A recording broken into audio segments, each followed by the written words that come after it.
자, 오늘 분석해 볼 물건은 전라남도 순천시 연양동에 있는 리젠 11 아파트인데요. 자, 여기 경매 물건지를 보면은 미납이 1번, 2번, 3번, 4번, 5번이나 미납을 했습니다. 도대체 이 물건에 어떤 문제가 있길래 이렇게 미납을 많이 한 걸까요? 그래서 이 입찰 보증금만 합하더라도 무려 1억 원이 넘어갑니다. 그러면 이렇게 몰수된 보증금은 도대체 어디로 가는 걸까요? 이렇게 몰수된 보증금은 채무를 변제하는 데 쓰거나 아니면 잉여금이 남는다면 소유자에게로 가게 됩니다. 그러면 오늘 이 물건이 어떤 문제가 있어서 이렇게 5명이나 연속적으로 실수하게 됐는지 물건 분석을 통해서 한번 알려드릴게요. 자, 아파트 외관 보면은 되게 깔끔하게 생겼죠. 해당 아파트가 2002년식인데도 불구하고 굉장히 외벽 상태라든지 이런 것들을 보면은 꽤나 유지보수를 잘하는 단지 같습니다.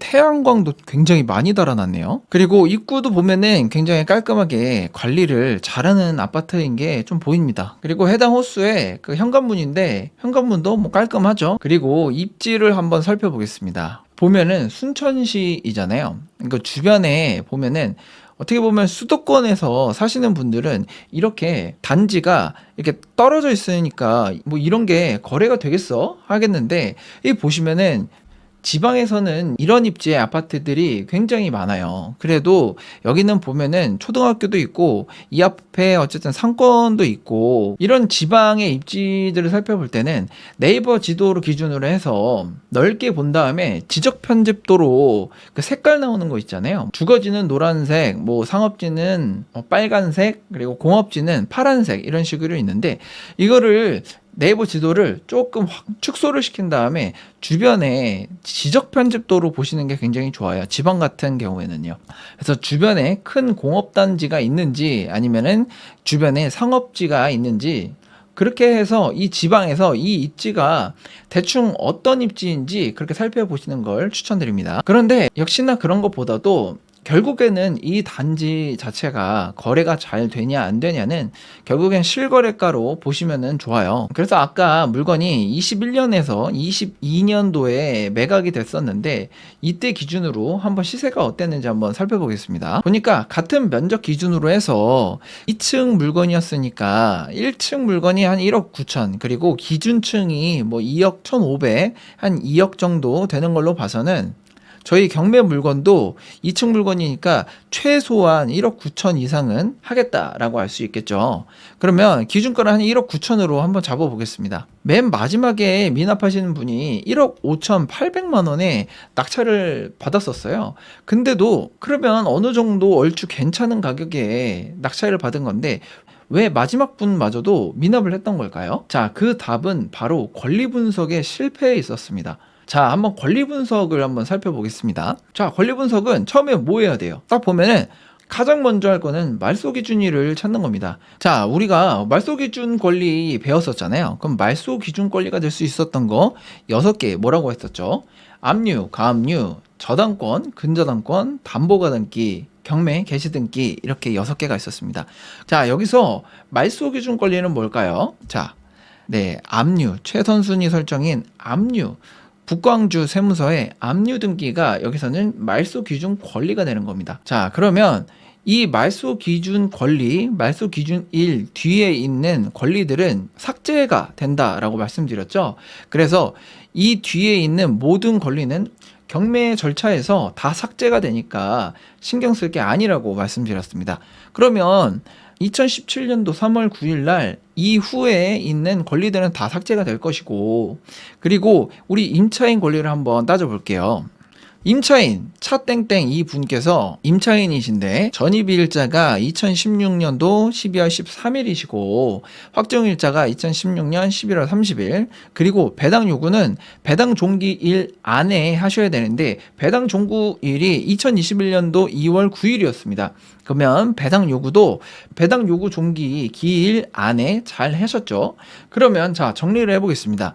이 임차인 차땡땡 이분께서는 말소 기준 1보다도 앞서서 대항력을 취득했고 우선 변제권도 취득을 하셨어요. 그리고 이분은 배당 요구까지 하신 상태이니까 우리가 낙찰 대금에서 보증금 1억 3,200만 원 이상만 기재를 하시면 이분은 배당 요구까지 다 잘 하셨기 때문에 최우선으로 변제를 받아가고 이 물건은 문제가 없는 겁니다. 자, 여기까지 권리 분석을 하시고 입찰에 들어가서 낙찰을 받으셨다가 5명이 미납을 하는 일이 생긴 겁니다. 겉보기에는 굉장히 함정이 없고 쉬운 물건 같아요. 근데 여기에는 무시무시한 함정이 하나 심어져 있었습니다. 이 낙찰자들의 발목을 잡는 건데 그게 뭐냐면 우리가 말소 기준 1이라고 생각했었던 2017년도 3월 9일이 이게 아니라는 겁니다. 그러면 이렇게 되면 모든 권리 분석이 엎어진 거예요. 자, 결국에는 권리 분석이 뭐예요, 여러분? 권리 분석은 결국에는 내가 이 경매 물건을 입찰을 해서 낙찰을 받았어요. 그럼 내가 낙찰을 받고 나서 아무런 문제 없이 더 드는 비용 없이 내가 이 물건을 인도받을 수 있냐 이겁니다. 그러니까 내가 예를 들어서 낙찰을 받았는데 어떠한 법적 권리가 설정이 돼 있어서 내가 그걸 인수해야 되는 일, 아니면 임차인이 있는데 이 임차인의 보증금을 내가 인수받는 일, 그러니까 법적 권리나 내가 보증금 혹은 뭐 다른 비용들을 내가 인수되는 일이 없이 잘 분석을 하는 게 권리 분석인 거잖아요. 그러면 우리가 이 물건 같은 경우에 말소 기준일보다 임차인이 전입일자랑 확정일자를 먼저 갖췄어요. 그리고 배당 요구까지 했습니다. 그러면 문제가 없어요. 사실 문제가 없어 보이잖아요. 근데 문제가 있었다고요. 뭐냐면 이 압류입니다.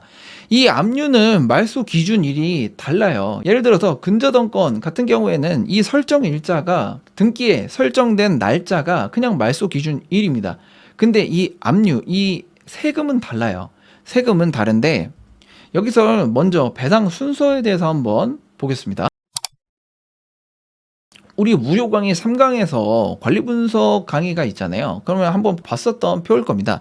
첫 번째는 낙찰자의 낙찰 금액에서 첫 번째로 가져가는 건 집행 비용, 경매에 집행하는데 뭐 사용된 비용 같은 걸 먼저 가져가고요. 그리고 필요비랑 유익비, 그것도 말씀드렸죠. 이거 두 번째로 가져가고, 세 번째가 그 소액 임차인의 최우선 변제금 그거 가져가고요. 그 다음에 임금 채권은 가져가고 재해보상금 그 다음 가져간 다음에 그 다음에 네 번째가 순위배당이라고 이 세 가지를 제가 설명을 드렸어요.